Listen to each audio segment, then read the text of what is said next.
Kenya and almost every African country was birthed by the ending of empire.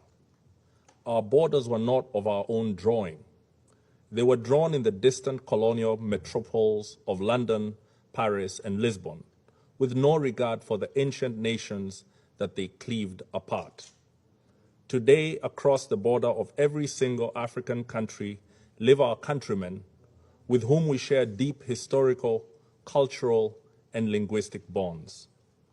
At independence, had we chosen to pursue states on the basis of ethnic, racial, or religious homogeneity, we would still be waging bloody wars these many decades later.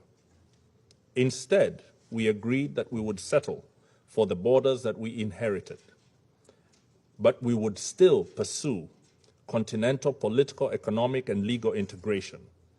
Rather than form nations that looked ever backwards into history with a dangerous nostalgia, we chose to look forward to a greatness none of our many nations and peoples had ever known.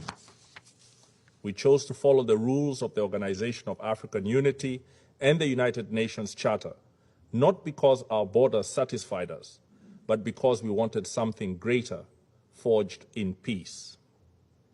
We believe that all states formed from empires that have collapsed or retreated have many peoples in them yearning for integration with peoples in neighboring states. This is normal and understandable. After all, who does not want to be joined to their brethren and to make common purpose with them? However, Kenya rejects such a yearning from being pursued by force.